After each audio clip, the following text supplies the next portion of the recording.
some of the elders have joined us today. And like, first of all, thank you so much for joining in. It's a great effort from your side to join in, to listen from Karen. So, so whenever I remember Karen, I feel so much love and warmth. She's a very beautiful person. The way she lives her life, um, and yeah, just her presence adds so much value. Whenever we meet, like whenever we get to talk to her, we feel her love. And yeah, so so simply, if I think of Karen, love is something that again and again comes to my mind. So she lives close to nature. She lives a sustainable life close to nature in her mud house. Karen, are you in your mud house right now? Yeah, okay. think I'm on mute. Yeah, I'm live there now. Yeah. Okay, great. So So that's she lives in, that's mud. this is all mud, yeah.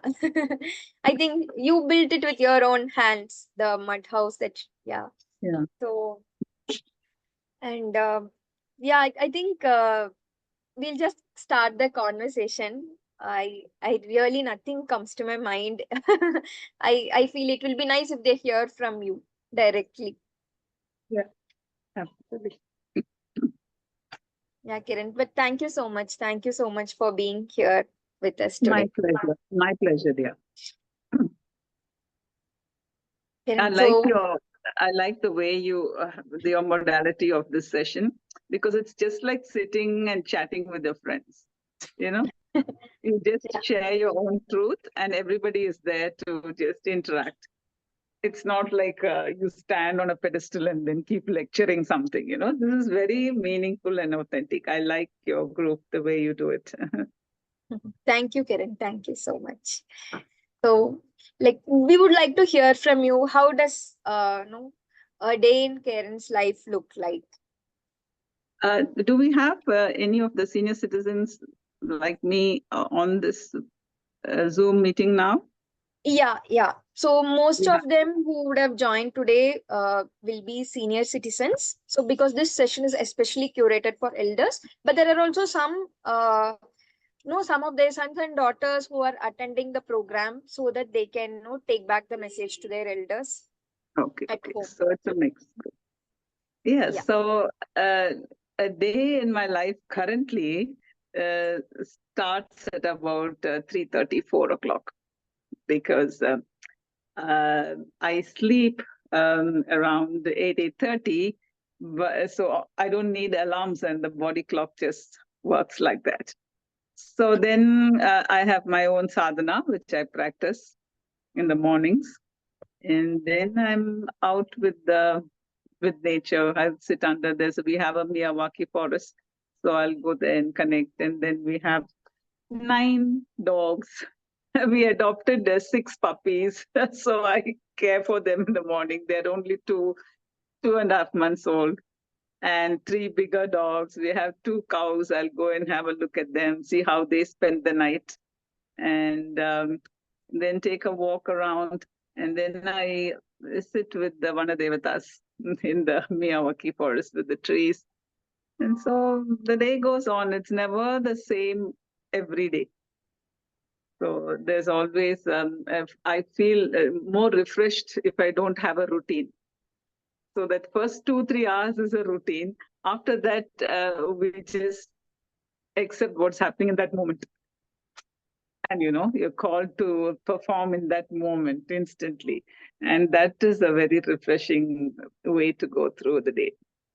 Nobody knows actually. When we have like 5 workers who come to help us, we are a team. So even when they come, they don't know what's going to be the job for them. There's no routine. So one day we'll all probably build one wall or something, and the next day we're all in the temple doing some cleaning up. Then we'll be in a storeroom doing something. Then we're planting, or every day will be something different. So they're also very fresh.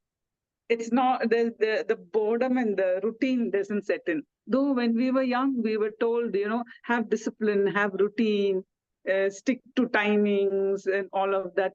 I feel after I came here, all those concepts kind of got shooken up a bit. Yeah, that makes sense. Nice. That's beautiful, Kiran. So, since many elders are here with us today, we would like to know about the food habits, the health routine that you follow. What makes you stay joyful in presence, with so much love and warmth all day. So, we would like to know your eating habits, especially like what do you eat, and do you do exercise on a regular basis? We would love to hear something about that. So I'm not so joyful all of the time. So, but this is basically my nature. But all of the time, I'm not like that. I sometimes become like a Rakshas, like a different avatar. Huh? So but I have learned to accept all aspects of myself because that is me. If I am to accept me wholly, which I think is the trump card, accepting yourself wholly in all your avatars, in the whichever way the divine is expressing through you at that moment, respect that. Let it be anger, respect that anger. Let it be love, some compassion. You respect that for that moment. Then nothing grips you and nothing overwhelms you, and you find yourself very centered. Like any situation that is acting out in front of you, you're able to handle it with so much of grace, and you know that it is not your mind making those decisions. There's something, some force which is expressing through you. Slowly over the years, I've got to understand that. And I would like to share that message to everyone, especially people in our age group, that other than our mind, body, and the activities that we do, and the routine that we have, the food that we eat, other than all of that, there is a deep presence within us which is wanting to express. And it has liberty to express in different ways. And I think that's a lot of power because that keeps you youthful and young. You don't lean on looking at numbers and age because you will be called to perform anything. At one time, I'm climbing up a coconut tree. I put the ladder and climb up because something is stuck there, something needs to be done. Another time on top of a terrace, some leak is happening in the mud house. I'm mixing some mud and doing it. If I was to think, if I was to use too much of my logic and intellect, I wouldn't do it. No, let me wait for the other boys to come, or let me wait for somebody else to come. What if I fall down the ladder? What if that, leak is there and I slip and fall? There can be lots of ifs and buts. But when you connect to that inner strength, you are called upon and your body is just an instrument and you have done it and success, you're down. Because moment by moment is totally refreshing. Moment by moment, there is this possibility, there's a great probability, there's a great potential. I keep repeating that. So, moment by moment, we have to be ready to be anything that we are called upon to do. Which, one more I have to add to this. It goes for both seniors, juniors. There is a permission which is in our hands, which sometimes is referred to as a free will choice, whether we agree to experience that through this body, through this instrument, whether we are agreeing to do that. Sometimes we know don't have to agree. Sorry, this experience I don't want to have. And I tell you, there is a great force which listens to you. In your silence, you don't need to even utter a word. You will be heard. And that is the power. You will be heard. And automatically, things will be changed and the conditions will be changed. And you'll wonder, I didn't think this out. But that's the power of your inner self and your inner being. So, with this as a base, my eating habits were Actually, in earlier days, in my youth, I was non-vegetarian, having a non-vegetarian diet. And after I met my Guruji, though he does not impress on being vegetarian, he would tell us, there are more important things. If you want to eat an elephant, you can eat it. But he said consciously, the change should happen. So for the past 18 years, I am vegetarian. And recently, I have been giving quite a bit of focus on what goes into my body, like as a swaha, because there's a big homam happening in your stomach, and what we're being more conscious of what we are putting into the fire. Sorry to interrupt, Karen, but I'm not able to hear clearly. Is it just for me? And I'm seeing a message that Karen's network bandwidth is low. So I'm not able to, No, get it clearly. I can hear you. Okay, fine then. Please continue, Karen. It's a problem from my side then. Actually, you went off the screen and some other person's image came. Right now, I can see you and I was interacting with you, but for some time you went off the screen. Okay, I'll disconnect and connect again. Like, you please continue, Karen. You can continue. Sorry. So then I was just mentioning about food, that I became more conscious about food, and that I recently went to a retreat of Barbara O'Neill in Phuket, who always talks about well-being and natural remedies. And so for the past 3-4 months, I've become even more conscious of what I'm putting into my body. It's like you do the homam ceremony, the fire is in your stomach. And when you're conscious of that, it really makes a big difference. And when you're conscious of what does your food eat? This is what you eat, but what does your food eat? If I'm getting vegetables, a carrot or a potato, what does that eat? What is it being fed? And that made a very special connect for me in the mapping of my brain and what I put in. And I said, yeah, so what do you eat? See, now I automatically would like to spend even a little bit more for an organically grown vegetable. Yeah. And even if it is not available, because here in the village, sometimes I buy it from Coimbatore and come, but it's not always practical. And here I would like to eat a vegetable, I'm not growing it. So I can support another farmer who is growing it. Plus, always here with everyone around is using the chemical farming, all of them, every single one. Very rare to find a person who would grow organically or naturally. So I learned another modality. I think Nandita may know him, Sailendra Ji, who teaches about microbes and microbiome.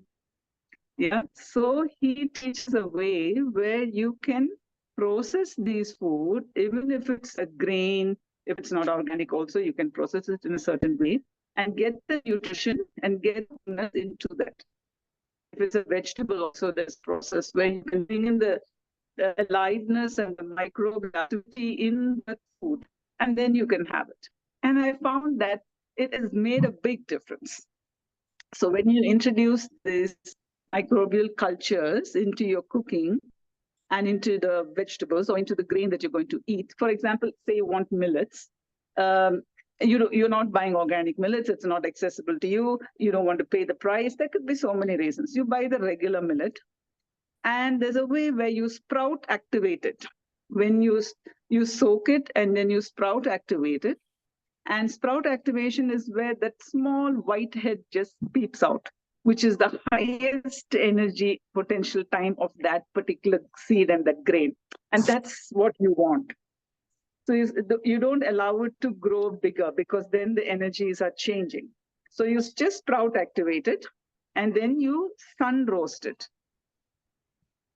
You dry it in the sun for a little while, and you bring it in, shade dry it, and then you just pulse it and bottle it, and you can have it anytime. The flavor changes, the fragrance changes, and more than that, more than the senses, it has the highest wholesome nutrition and value there. So there's like this for each and every, even the spices that we use, you can make it into bio spices. You don't need to buy the organic ones.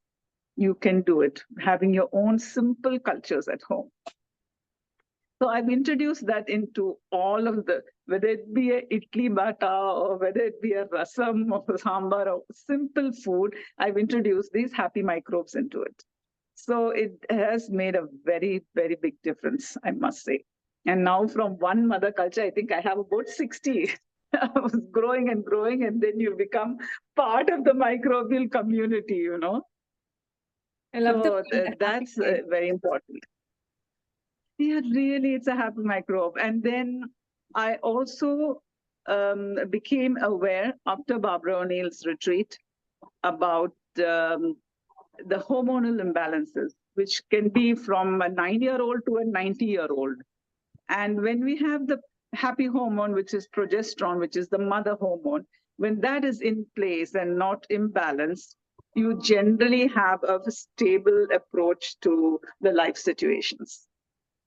And I realized that as a youth, I must have had so much of hormone imbalances that I responded so differently, you see? So they have a natural remedy for that, which is called wild yam cream. It's a Mexican wild yam cream. And she says you don't need to use it your entire life. So I have started that now for the past 2 months. And I'm feeling very much better. It's like having a happy high. It's really working well on me. And she said, after 3 months, 4 months, maybe you can stop, or maximum 1 year, and your hormones will be balanced. Now, I've given a bottle to my family members, my son, my husband. I told my daughter in Australia, everybody buy wild yam cream and start using it. You know, you respond very differently once your hormones are in balance, which is, you know, your mental health, your physical health, everything. You're alive, you're more alive, because there are 3 daughters, she calls them, and 2 sons, like the testosterone and some other hormone, she calls it the male hormones, you know. So it is good for both. It's not gender biased. So this is what I eat. And I just generally eat light in the evening. It's a very light soup or kanji or something. And I'm done by 6:37 max, because you're supposed to eat when your insulin is being produced, and the insulin starts working from 7 in the morning till about 6:30 in the evening, 6:37 in the evening. So have all your meals within that, and have it with a 4 to 5 hour gap.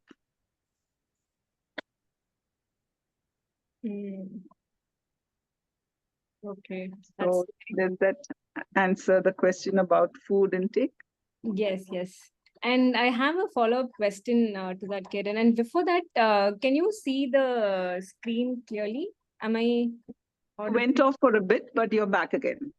It's clear. So your video got a little stuck in between. I didn't want to disturb you, so your audio was very clear, but the video got stuck in between. So now it's okay. In this area, we may have to confront that.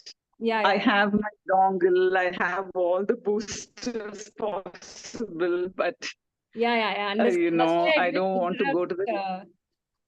Okay, got it. That's okay. Now it's perfect. Do you want me to take the video off and just have the audio?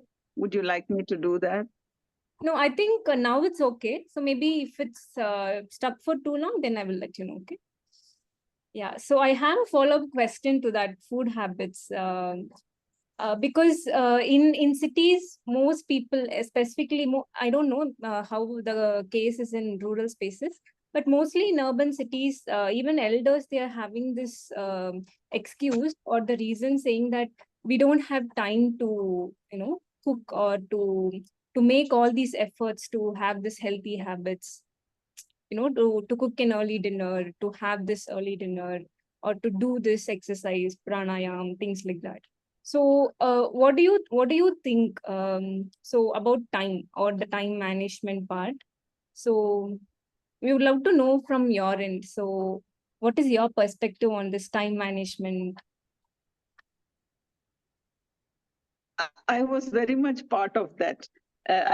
Time was not enough for me. And I finally it boiled down to that I did not give myself enough respect, self-respect. You will find it strange that time and self-respect are in some way related. If you respect yourself, if you know, if there is an awareness of who you are and what your role is and what is the role play you're doing, it's all about awareness. Then you can't imagine how much time you'll have on hand. If I'm to sit for 5 minutes meditation, 5 minutes meditation, I always used to have this, I have to get the children ready, I have to make the breakfast, I have to get my husband's stuff together, I have to iron the clothes, to get the uniforms, there'll be a million excuses. I would never meditate for years. Meditation is for lazy people. All of that, my mind will start churning out so many excuses. But then my Guruji says, what time the children get up? I said around 7 because by 8:30 they have to be in school. He said, you get up at 5 and finish your meditation, 5 minutes meditation before they even get up. So ultimately, it all depends on how much we respect self. And I took that very seriously. This is just an example I'm giving you. So if you find your self-worth, time will be your best friend. You can do anything possible. You can achieve anything possible. And there are times when time is your best friend, there are moments where time will extend. I'm telling you, this is a reality. I was shocked. Like several times you're rushed. You don't have a good time management. Like you said, you're rushing to the airport. There's no way, you're stuck in traffic. You have to be there for a domestic flight at least 1 hour before. You will 100% know that you're not going to make it. And Gopika, I believe you just connect to yourself and this relationship with time.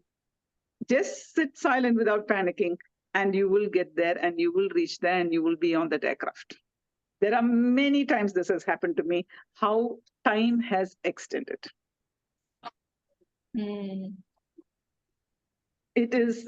It is also scientifically possible. I haven't done any research on it. I'm more an experiencer. Somebody else is doing the research. I am more experiencing it in my life. So there is no way any of us, whether it's a youngster or a senior person, time is not an excuse. There is enough time for us. How we value ourselves is what we have to reconsider. We have to redefine that. How we value ourselves. And unless we are well and we are good, we can't contribute to another wholly and completely. And with the truth of that experience, we can only talk about or read about, but never be that. It's like standing outside the restaurant and somebody says there's good food in the restaurant. You can't stand outside the restaurant and hope to taste the good food. You've got to go inside. You've got to go inside this self. There's a lot to explore. You're magic. You really are magic. Beautiful, Kiran. That's so beautiful. And again, another question that comes to my mind when we talk about all this is, especially elders, they they feel they feel so guilty to prioritize themselves. That's something happening very common with elders. They, like, if they want to, for example, attend a session. Kiran left. Okay. We Network. Yeah, we'll just wait. wait for Kiran.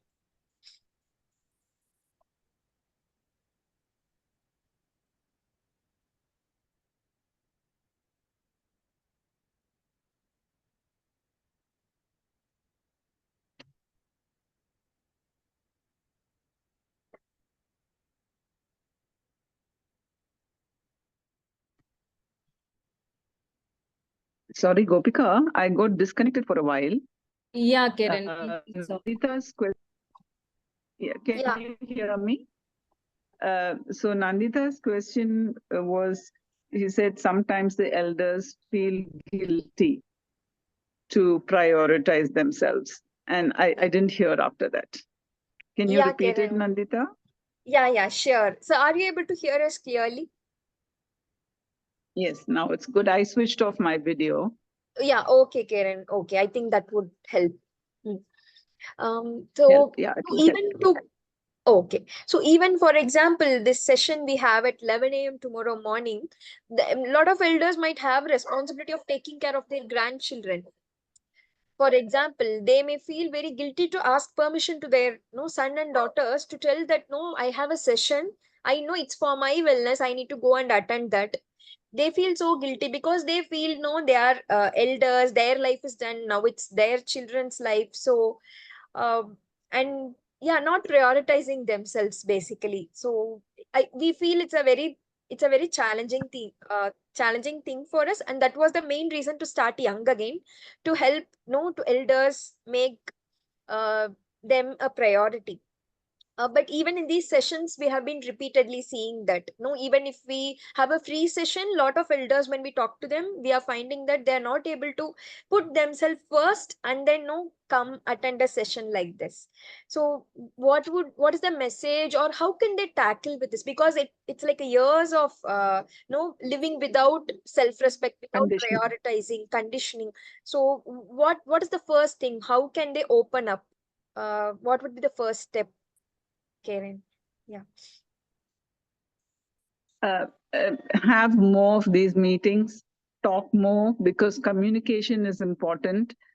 Such very deep rooted conditioning and concepts that we hold very tightly. It's not an overnight work that can change it. They have to have more community, supportive community, meet more often, and have, and so that this deep rootedness is softens. It just softens. When it's watered more, the roots of that tree, it just softens. The soil around it softens, and it gently softens. It's not like wrenching it out at one time. So these are all very deep rooted. We may be even carrying it from another lifetime. But the fact that you are holding this, and some of us have come up to this platform, is that our roots are now softening. The soil around the roots is softening. And even to change that one particular deep-rooted one, we will have more inputs. So already the opening is happening. This very meeting is happening, and any other meetings that you have in this regard, in this connection, everything is on. So it's part of the process. That means we are not stuck anymore.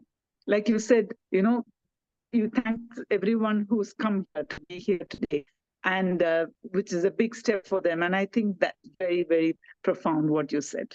That the softening is already happening, and then the support system has to be there. We have to be We have to have communities. We have to communicate.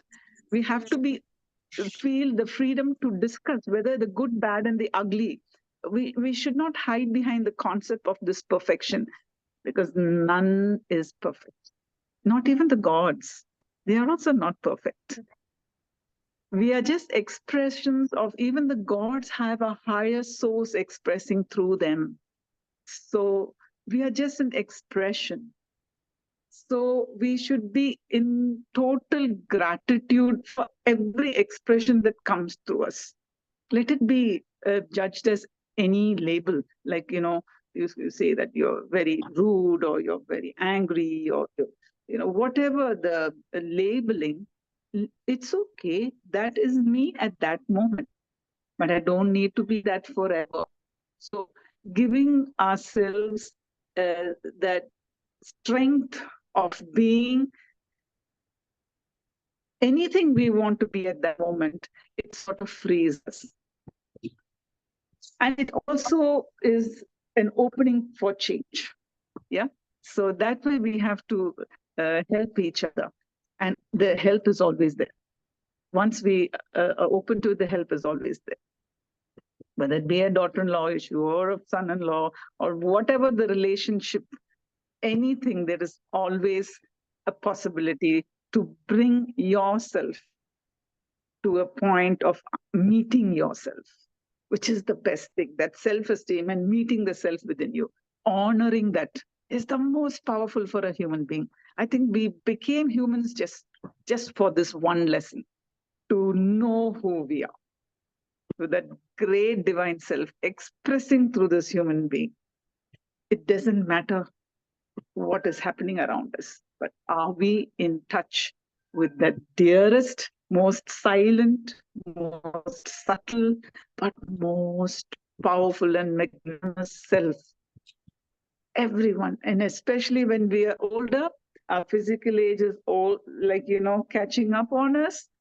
This awareness should be fast tracked, because ultimately all people around us will have their own paths and they will probably sort of slip away, but we will have ourselves as a closest companion. So have we met that self? Our thoughts, subtle as, even if we are lying silently in a bed, our thoughts are our closest companion. And we have to be very aware of that.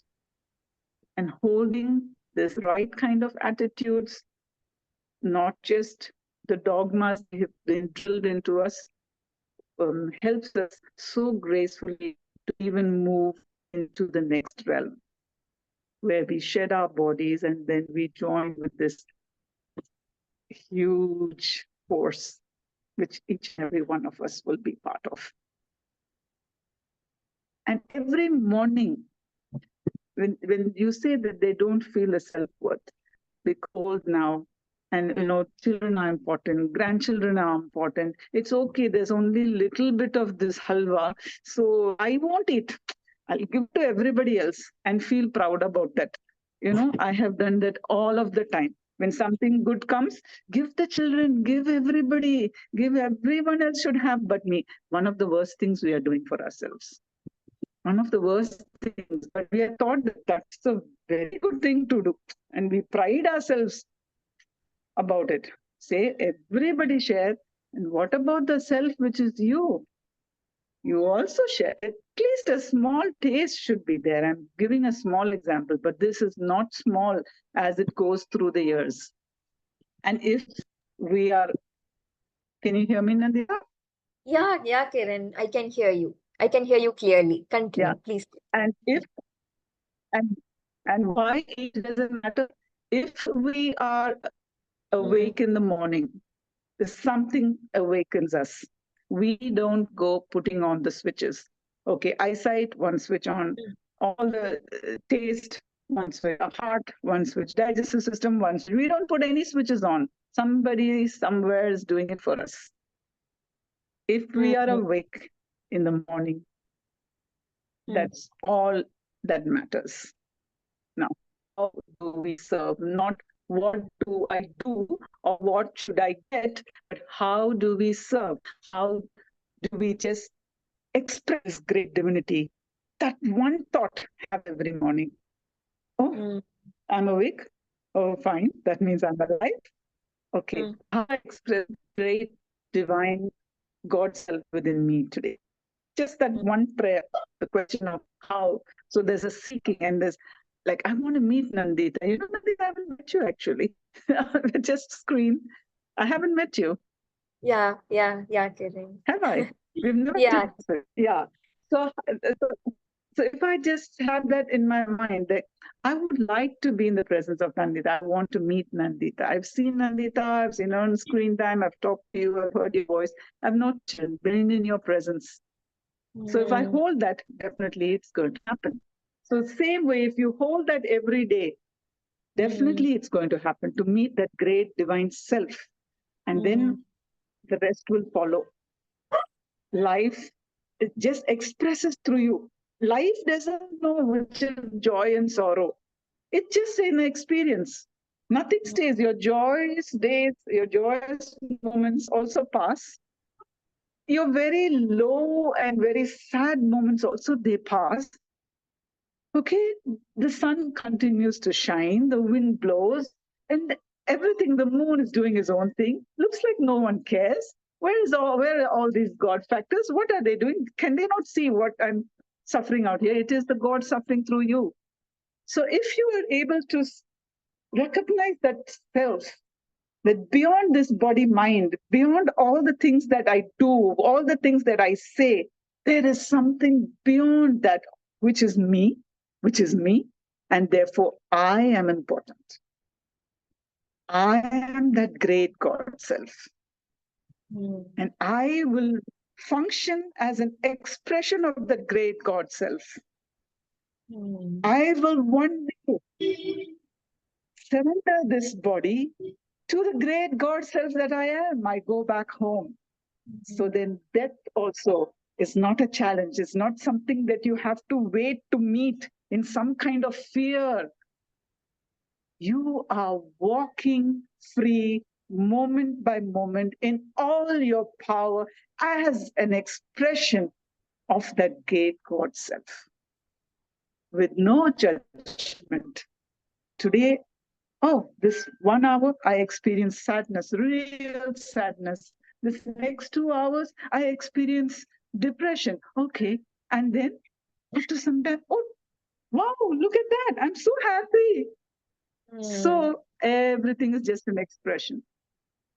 So every morning, first thing, thank you, I'm alive. So there is a great God self which is awoken me and everything that functions within me. Think, then there's a connect. And that can be so beautiful, so strengthening. And it doesn't come easy to every one of us. It takes a while. So I'm very happy that you have communities and these platforms where we can keep talking. It's our attitude to a situation. It's not the situation. It's our attitude to the situation that matters. How we approach anything, that's what matters. And finally, what does it come to? It's all about you. It's never anybody doing anything to you. It's all about you. If someone is walking up to me and saying, you're such an idiot, you're really stupid, I really don't like the way you did this, I say, thank you. I mean, I respect your opinion, definitely, because there's a great God self in them saying that. Give them the freedom to think you're like that. That's okay. But are you like that is up to you. If you respond in such a way, that means you have taken the cap and worn it, and you've agreed to play the role of an idiot. So then say thank you to yourself. You agreed to play the role of an idiot. So these little small changes which we make in our attitudes, those thoughts will stay with us and support us when we are in the stage of our lives where physical activity is not so much. People around us have all gone on their path, and we have but ourselves, and we will enjoy ourselves. I hope to be there for most of people who are, going through this and are allowing these thoughts to have, rent out space in your mind. I hope I'm there for them. Wow. Yes, Nandita. Yeah. Thank you, Kiran. It really answered the, even I got my answers. I got some of the answers that I had about elders. As you said, creating communities will definitely help, and the change has already started. As you said, this is really helping us. True. Yeah, thank you so much, Kiran. Yeah. So Also, before Nandita. Yeah, Kiran, please. Can I say something?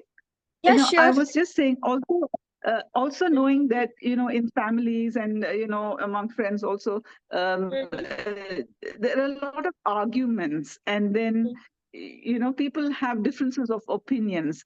But, and then the aftermath of that, I see many elders, they'll have some argument because their way of thinking, their way of life, the pace in life will be different from the younger generation of the family. So there will be some disharmony, some disagreement, some arguments.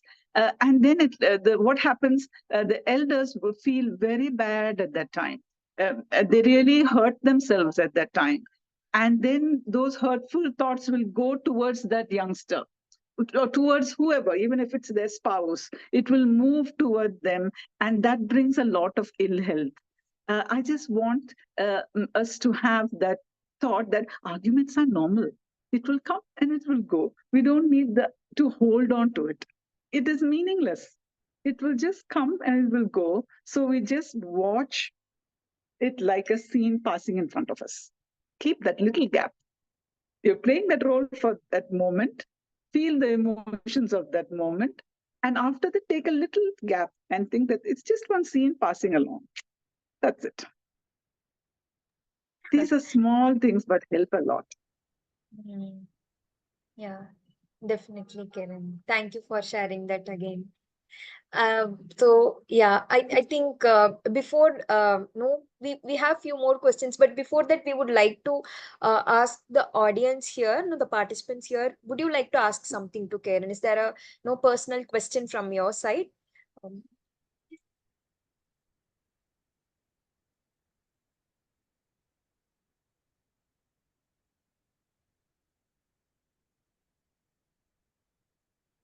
I have a question.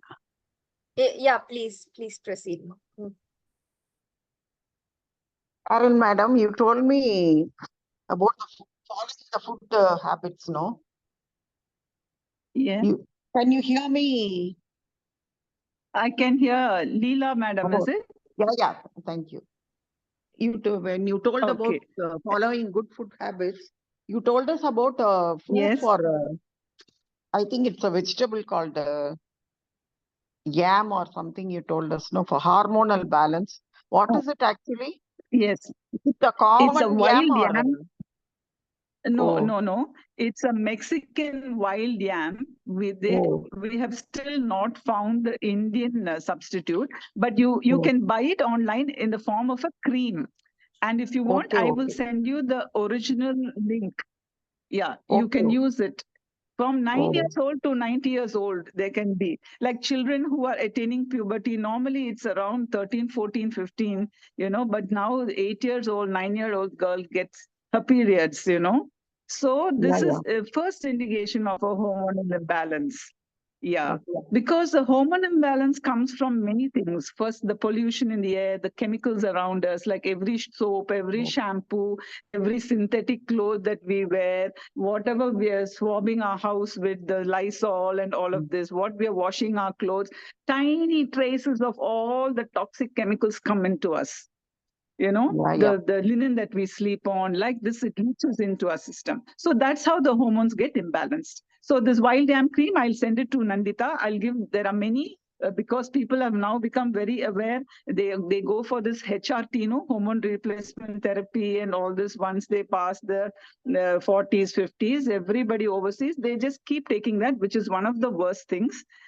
So now the wild yam cream is very popular and very effective. People have used it, and you don't need to use it like they say lifelong. You can just use it for 3 months, see how you feel, and maximum 1 year, your hormones will be balanced, and you yourself will find meeting a very different person. Oh, So I will thank you. share the link with Nandita.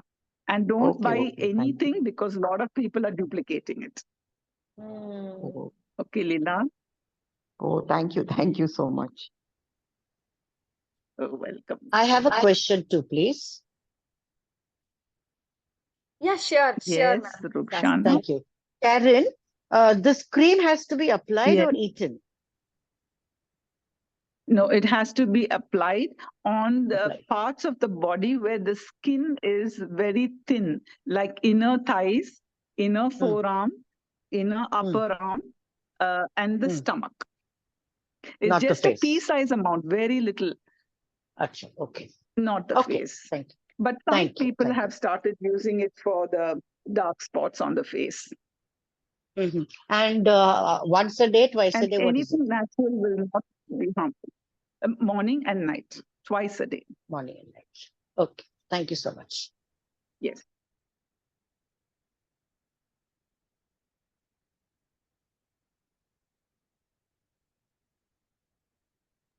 Anybody else have any questions?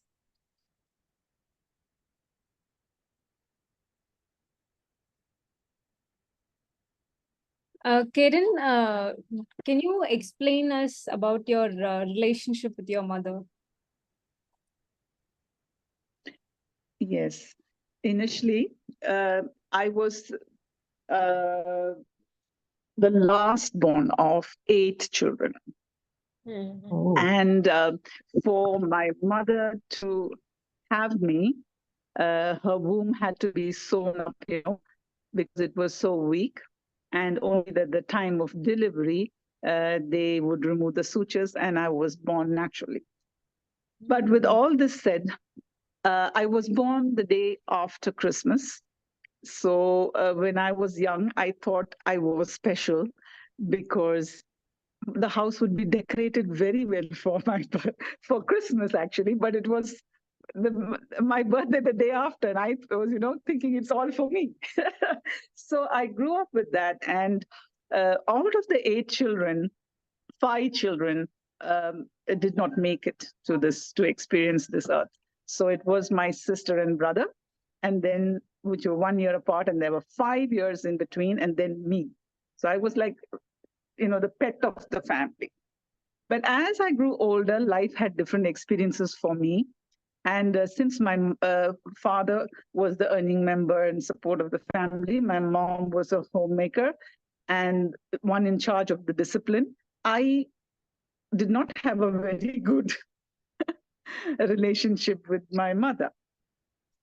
So there would be arguments. She would find me too much of a tomboy. I would be climbing the trees and walking around without my slippers and leaving the doors open and drinking water straight from the bottle, which I'm doing even now. Old habits die hard. She would want me to pour it in a tumbler and have it. And, eating at the table without the cutlery, I used to eat with my fingers, and everybody in the family would eat with the spoon and fork, and very, very disciplined. And, going to school, walking in all the rainwater, wetting my shoes and socks. And my sister would come back so perfectly clean, and I would have mud everywhere. So there was a lot. My mom really struggled disciplining me and getting me, into some kind of routine. So mom and me had struggles along the way.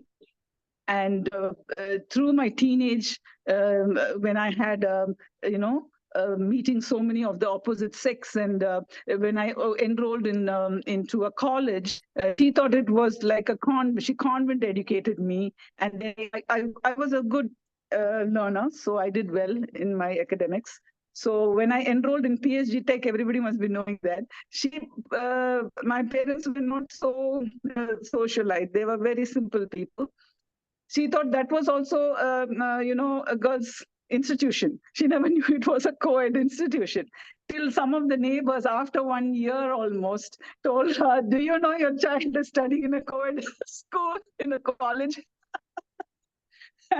And then I was questioned about it. And I said, "Yeah, it's a co-ed college." And then I had to start bringing all my friends home. And, that integration happened. But always there was a very special place my mom played, which would show me the contrast life. She would keep a contrast so that I see clearly. Every time she kept a contrast so I could see clearly. Even after my marriage, with my children, everything was not her way, the way she would like it to be, and I would also be doing something different. Why are the children like this? Why they should be dressed like this? And so many corrections. Even if I was to do a page, my mom would come and say, "Don't do it like this, do it like this." So all the way I struggled. And she would, if I stay in a room with her for too long, I will be the one crying and going out. So this went on till my dad passed. And my mom lived alone in a very big family home. She was very independent, very strong person, and a very loving person to everybody, very generous person. So all these things I have noted, but I had my own expressions. And after my dad passed and my mom started deteriorating, there was a time where she forgot that she had to eat. We would cook and give her food. She never did her cooking, but she would even forget to eat. Then I was the one who took the decision and carried her out of that home into my home And for the past 9 years, she stayed with me and I looked after her. And I think in the larger picture, Gopika, that was the great master plan. At that time, when I looked at aging directly in its eyes, I didn't look at her as a mom. I looked at her as some like a wisdom module, which is walking around, who's observing everything, who has some wisdom to share about everything. I had her live very close to me. I brought her in the last 5 years. She was with me in the farm here, in Divyalok here, and our bonding was amazing. Also because I had changed a lot of my thoughts and my attitudes. And I found my mom was like somebody I would just totally respect. So I gave her my best for all that I did. She didn't remember, though I remembered, Mom, I'm sorry. I did this, and this. That must have really hurt you. I don't remember, she would say. I said, great. But I remembered because the learning was for me, not her, you see. So I would have time to spend with her. I would have time to bathe her, comb her hair, cut her hair, stitch clothes for her, change her, dress her. And I think she stayed here for me to bring out the best of me. And our relationship became so beautiful. I would have to go give her her medication. And she took only one tablet. She never liked tablets. And towards the end, can you hear me, Nandita? Yeah, Kiran, we can hear you. We can hear you. Hello? Kiran, we Yeah. can hear you, Kiran. So Can you? towards the end, so when I walk into her room, she would always have something beautiful to say. She'd say, "Oh, is this a new outfit? Oh, you look very good today. Come here, let me touch your hair." And that was so kind and so good. And I had the most wonderful time. She Wow. passed away in August last year. It's Mhm. still not a year, but her passing also, for 7 days and 7 nights, she just lay there allowing me, and I lay next to her. I didn't eat, I just wanted, and I felt so beautiful the way she passed on silently and beautifully, how the life force energy moves out of a body. It is the most beautiful experience I've had with death, was my mom. Wow. And she looked absolutely angelic, you know. And it was like a complete relationship, maybe of many lifetimes, resolved. And it was very joyful experience, this death. Sadness was there, but like even now, it's not that I miss her or I go and cry there in that room or nothing like that. I'll say, thank you, Mom. We had a lot of experiences. Thank you. So this gratitude was there. And I think that energy of gratitude is one of your best friends and the best prayer in everything, even if it's not making sense to you. Forgiveness and gratitude, like, are the two strongest emotions I would recommend anyone to cultivate, because it sometimes doesn't come naturally to us. The world is very different. The responses are very different. But how we respond silently is the one which is impacting our life and how we experience life. So forgiveness and gratitude, maybe these two words we need to take with us all along. And I said, Mom, it's okay, you treated, and sometimes she treated me pretty bad, I would be really hurt, and I'd say, it's okay. At least it's over with that. It was at that time, and it's like something of it's gone. And I didn't have that feeling anymore. I was not holding it anymore. And I think that was so liberating. And I said, thank you. Thank you, Mom. Thank you that you didn't go and stay with my brother. Thank you for staying here. I could serve you. And all the people in the farm hands and everybody would say, Amma, even if it is to clean her motion, everything I would be happy to do. And she would say, Am I a trouble to you? I said, no, because you did the same thing when I was small. So you don't. And then she would say, can you come and sit with me for a while? Can you sit with me for a while? And then I would be rushing around. I'll go out of the door and I'll say, hold on, everything else can wait. There is one beautiful soul asking you for a few minutes of your time. What's your problem? This self-talk was there. So I'll go back and sit there and she'd say nothing. She'll just hold my hand. She was 94 years old when she passed last year. So it was so sweet. And I was so glad that some inner strength that maybe the balance of my hormones or whatever asked me to go back and spend that important moment at that time. If I had gone, I'll come after half an hour, makes no sense. You be there at that time, which means you're rising up to the occasion at that moment. And really, let me tell you, if you pause, the world doesn't collapse. Nothing collapses. In fact, it works out better. And she would say something so sweet. I shouldn't be asking you this when you're so busy, isn't it? I said, no, everything is perfect. You can ask me whenever. Oh. And she would say, thank you. And I thought that's so, so, so beautiful. And everybody can have that. We have to work on ourselves, not the others around us. So yeah, that was my relationship with my mom. Yeah. Yeah. It's so touching, Karen. It's so beautiful. Like I was just imagining as you were saying, it's so beautiful. Great. Thank you for sharing. You really express everything so well. And no, even without seeing your video, I could relate to what you're saying. Thank you so much. Karen, Thank you, Nandita. I think we are yeah, time up, right? yeah, we are time up. Can you just answer this one question which is in the message box Sure. by one of the Um, participants? Um, 1 minute. so can I read that for you? Yes, please. Yeah. So the question is, some elders feel that their only entertainment is TV serial, but it's so obvious that it's not adding anything no good to the lifestyle. What do you think about it? And what are some of the alternatives that they can spend their energy on? Okay. See, you don't need to bash yourself up for watching TV serials. That's fine.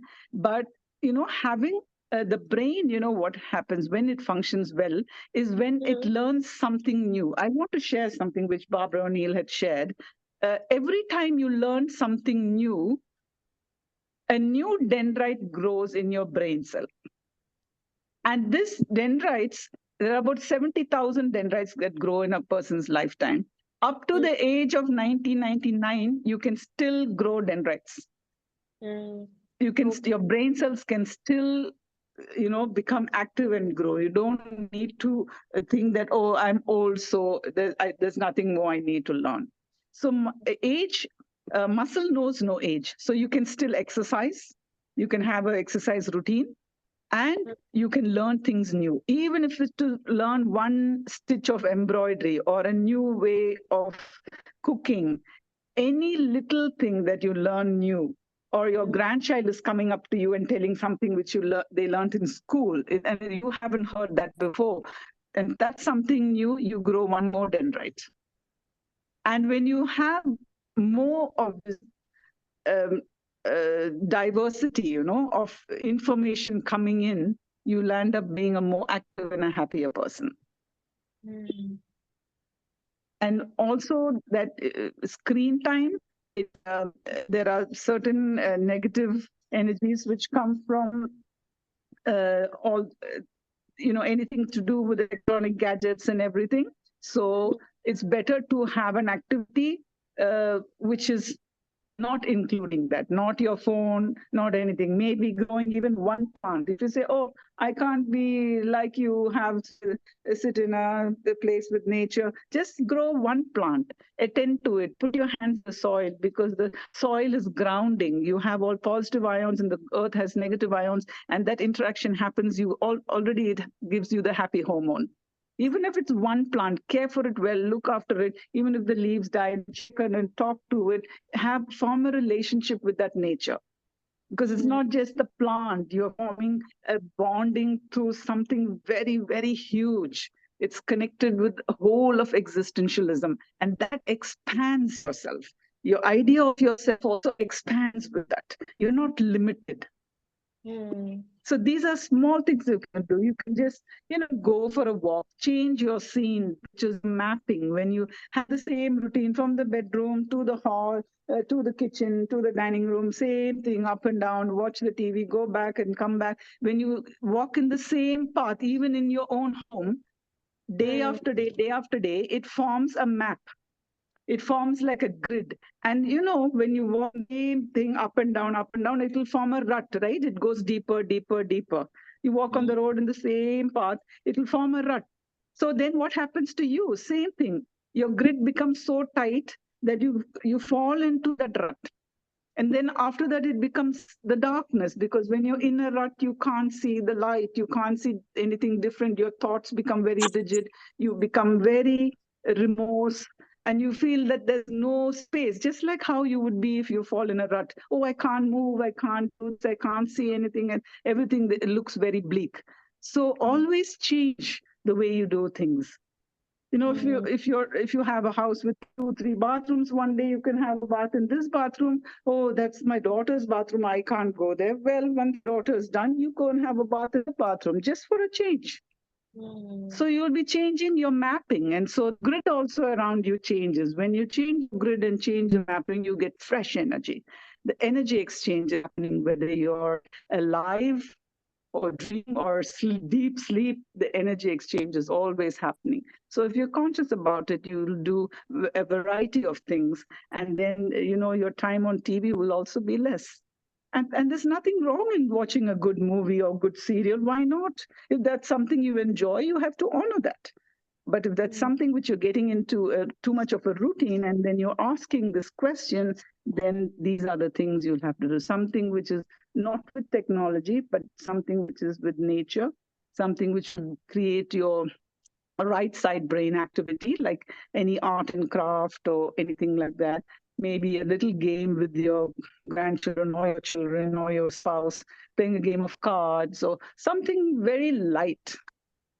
Is that okay to the question? Yeah, Kiran, they have replied, thank you so much to the question. Okay, yeah. Yeah. Okay.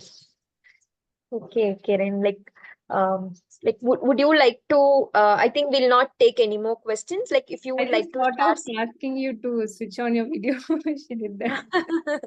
Nice. I'm saying like, oh God, I mustn't sound like a ghost now, like a spooky voice. Let me be real. It was very good. Yeah. Yeah, please, Nanda, continue. Yeah, Kiran, I just want to ask Yeah, you, like, what were you asking? we'll not take any more questions. It's time already. Thank you so much for whatever you have shared so far. No, would you like to share something with elders here with us today? Yes, I want to say that we have to live joyfully, in the sense that talk about anything, the good, the bad, anything. Just communicate, so that we don't hold it and keep it so heavy within us. And accept ourselves, even our not so, which we would judge as not so good, even accept that, because that is still us. If we are dropping something, if we are making a mistake, it's okay. That's still me. I have to accept me. Me as in the expression of that great God self. That's me, whole, and a holistic me, not just the me who my son wants me to be, or my wife or the husband wants me to be, not conditioned by anybody else, but me in all that I came here to be. And that you don't need to have effort. You will automatically be joyful. When some problem comes, say, okay, this is me. Let me handle it the way I can at that moment, to the best possible way. Then don't judge yourself. Because to perform even one single action, to say even one word, a lot of energy comes together. We may not know it, we may not recognize it. We don't need to do that. The human expression is different, but we have to be aware of it. So live joyfully, communicate, say all that you want to say, do all that you want to do, even if it's a small thing. You want to eat ice cream in the middle of the night, make sure you arrange for it.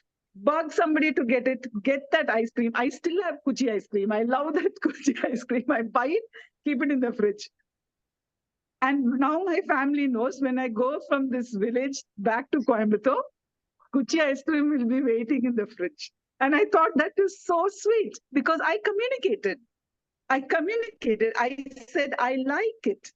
So what happens? People love me, so they get it and keep at least 2, 3 they'll get. And any part of this, know that I have to eat it after my lunch or after any part, because there's some child in me wanting it and enjoying it.